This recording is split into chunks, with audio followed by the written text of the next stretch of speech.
सेहत में बरकत है। किसी गांव में एक किसान रहता था। वो बड़ा ही नेक और शरीफ था। इसके 4 बेटे थे, खूब हट्टे कट्टे और सेहतमंद, मगर किसी में बाप की कोई खूबी ना थी। चारों के चारों बेहद लड़ाकू और झगड़ालू थे। हर वक्त किसी ना किसी बात पर लड़ते रहते थे। एक दूसरे को मारना पीटना तो उनका रोजाना का खेल था। किसान को उनकी ऐसी हरकतों पर बहुत दुख होता। उसने कई बार उन्हें समझाने की कोशिश की कि आपस में लड़ना झगड़ना बहुत बुरी बात है। वो बाप की बातों को एक कान से सुनते और दूसरे कान से उड़ा देते। बेचारा किसान बेहद परेशान था। वो रात दिन यही दुआ मांगता कि अल्लाह मेरे बच्चों को अकल और समझ दे। एक दिन वो बैठा बच्चों ही के बारे में सोच रहा था कि उससे एक तरकीब सूझी। उसने एक दरख्त की बहुत सारी पतली पतली शाखें जमा किए।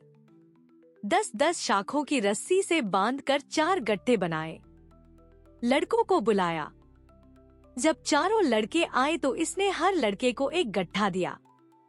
लड़के हैरत से कभी किसान को देखते, कभी एक दूसरे का मुंह ताकने लगते। उनकी समझ में नहीं आ रहा था कि आखिर माजरा क्या है। किसान ने मुस्कुराकर कहा, बच्चों, आओ आज हम एक खेल खेलें। ये गट्ठे जो मैंने तुम लोगों को दिए हैं, तुम्हें उनको तोड़ना है।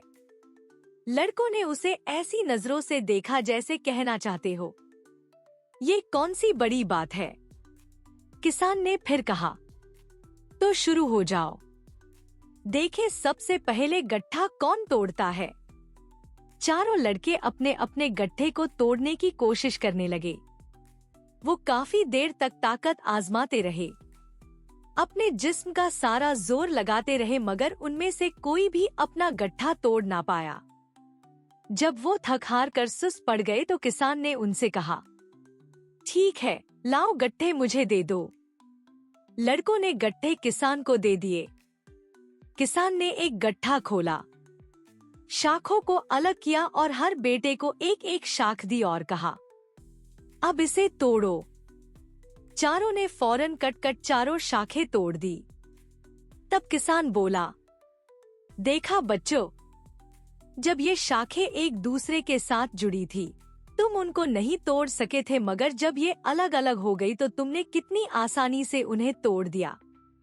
लड़के खामोशी के साथ बाप की बात सुनते रहे।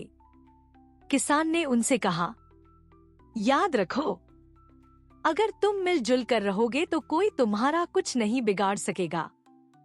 जब तुम अलग अलग हो जाओगे तो कोई भी बड़ी आसानी से तुम्हें नुकसान पहुंचाएगा। जाओ खेलो कूदो, मगर आपस में लड़ना झगड़ना छोड़ दो। मिलजुल कर रहो, समझ गए तुम। लड़कों ने हाँ में सर हिलाया और एक दूसरे का हाथ पकड़कर बाहर गए। किसान मुस्कुराता हुआ उन्हें देखता रहा।